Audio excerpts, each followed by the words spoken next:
coow tamit am na fi fan yi ñu weesu ñu doon ci dégg itam ñenn ci société civile bi muy coow li doxoon diggante état ak presse wala patron de presse ba journée sans presse sax jot fi am li ko waral bokk na ci impôts yi ñu fayul TVA yi ñu collecté reversé wuñ ko ak yi ñu dagg ci salaire yenn employés yi ba pare delloo wuñ ko ci gafaga réew mi alors boobule coow est-ce que am ngeen ci taxaw seetlu président woote na dialogue rénové muy lu ñëpp rafetlu mais am na ay réticences du côté des patrons de presse donc le problème reste quelque part entier ban taxawaay ngeen am ci boobu conflit ak lan ngeen ci gis comme solution. waaw loolu aussi pare nañu pour mën ci dox ay tànku jàmm. d'ailleurs amoon nañu benn rendez-vous sax. ci fan yële defe naa su ma jumul mardi la amoon nañu rendez-vous bu ñu amoon ci maison de la presse. ñu mujj ko dàq ba jeudi. jeudi bi nag jotaguma compte rendu. d'accord maanaam démb. jotaguma compte rendu ndax daje ba mujj na am wala amul parce que man waroon naa ci bokk. mais dañ ma woo ne ma ne ma dañ ko tey lay am maanaam démb may leen ban heure la ak ban endroit la lieu bi ñu ma joxoon ñu ne ma danañ la woowaat pour confirmer la ko. mais finalement ça ne m'a pas été confirmé. Bon, je ne sais pas si finalement ça s'est tenu ou pas. Bon, parce que presse quand même am na solo lool ci réew ci démocratie mais état de droit aussi lépp lu fa am lu mu am solo dafa war a tënku ci yoon. Alors dafa am valeur ak yu bëri ay règles yu mu war a respecter presse bi am nañu ñëpp xam nañu ne liberté de la presse dafa ànd ak liberté de pensée dafa ànd ak liberté de posture dafa ànd ak liberté de ton mais ñoom ñoo koy waxal seen bopp fi nga xam ne liberté ba dañ ko fa yamale bu baax mooy les faits sont sacrés. Or dafay mel ne léeg-léeg lu bëri soo ko seetloo surtout ñetti at yi ñu weesu yi nga xam ne situation bi métti woon na lool ñi nekk ci régime bi nekkoon ci opposition bi ñu bund xatal leen bu baax a baax a baax période boobu soo ko seetee dafay mel ne diggante liberté yooyu ma limoon léegi ak le caractère sacré des faits diggante bi dafa mel ne ça a été franchi allègrement diggante bi kenn doo sentir ne am na séparation nette maanaam des fois le caractère sacré des faits est sacrifié à la liberté de pensée de ton et de posture loolu nag kenn mënul mbubboo liberté éditoriale pour salfaañer les faits. Or, je ne dis pas que c'est ça que la presse a fait. Mais une certaine presse, en tout cas, on a eu la nette impression qu'une certaine presse est allée dans ce sens-là. Loolu nag du yombal diggante way politique yi ak presse bi surtout diggante ñi nga xam ne dañ leen doon bundu xataal ñu ñëw actuellement au pouvoir. Et loolu doon am c'était à leur détriment. C'était à leur détriment. Voilà. Alors c'est pourquoi ñoom itam bi ñu ñëwee alors ñu gis également que malgré ils sont au pouvoir yenn presse yi ni ñu leen di traité alors ñoom ñu appuyer aussi sur le levier des impôts. Des impôts en toute légalité. En toute légalité mu métti ci ñoom lool aussi ñoom waa presse.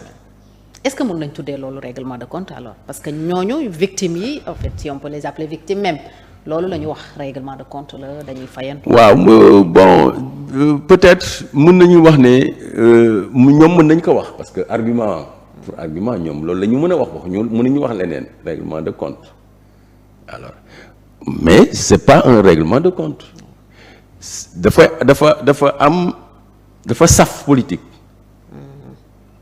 dafa saf politique ça revêt c'est une mesure qui a une connotation politique alors parce qu'on est dans une période de transition politique soo nekkee ci transition politique mesures yu bëri yu ñuy jël dafay saf politique dinañ ci ñëw léegi nomination yi ak yeneen ak yeneen. bien sûr.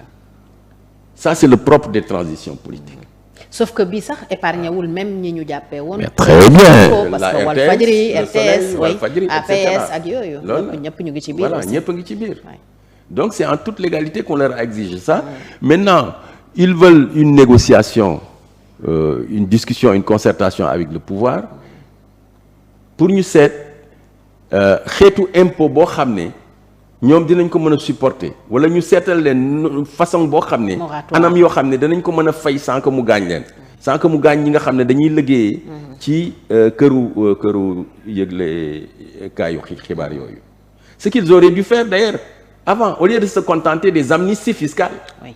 Parce que avant ils ont choisi le plus facile ñoom aussi parce que situation bi ñu nekk aujourd'hui qui est une situation difficile dafa am ñaari cause des facteurs internes yu nekk ci seen biir ñoom liés à leur modèle économique ak des facteurs externes xeetu impôt bii nga xam ne jëm na ci loolu ñi ngi leen koy teg ci aussi lectorat bi ñiy jënd journaux yi aussi ak aujourd'hui les réseaux sociaux ñu bëri jëndatuñu le truc format papier comme ça dans d'autres pays les gens se sont modernisés ba nga xam ne parallèlement à ça dañuy def ay abonnement sur au plan numérique est-ce que tu as pour pouvoir continuer à vendre et donc à avoir une certaine rentabilité est-ce que tu as pour supporter les coûts pour faire face aux frais généraux etc.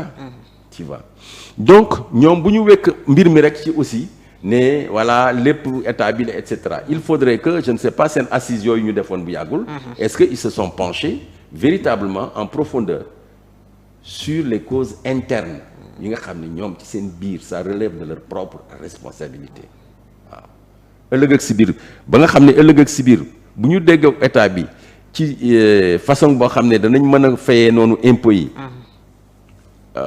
ba nga xam ne du leen gaañ cause interne yi aussi ñu mën ko régler parce que bu ñu ko régler wul malgré ça problème bi day ñëwaat voilà donc c'est une situation difficile bon nous souhaitons que la presse sorte de cette situation-là parce que je me rappelle bi ma nekkee à la FIS à la Fédération internationale des syndicats de l'enseignement le secrétaire général Gérard Montan il disait souvent que l'essentiel quand tu lui dis mais la presse n'a pas bien traité nos trucs etc.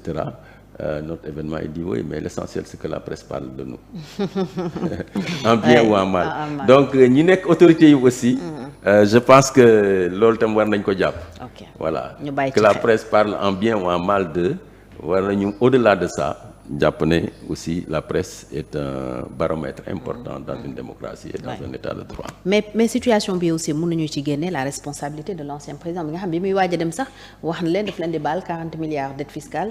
à la fin la ñu gis ne defu ko mais donc avant loolu bor baa ngi fi woon ñoom itam ñu bàyyi leen peut-être pour des raisons qui leur sont propres. lan moo ci responsabilité. voilà oui mais total sa responsabilité est totale. il aurait pu régler ça entièrement. C'est-à-dire respecter son engagement. Il les a rencontrés, tout le monde a vu ça. Il leur a dit que daf leen amnistier. Donc il aurait dû prendre le décret. Les dispositions. Et faire exécuter ça par le ministère des Finances. ba nga xam ne bu demee coow li du ci am. Donc sa responsabilité est totale sur ce plan-là enfin partagé entre lui et les patrons de presse. Les patrons de presse voilà. Alors ñu jàll ci li fi xew leneen xawoon itam yëngal réew mi tuuti. muy chamboulement bi ci magistrature.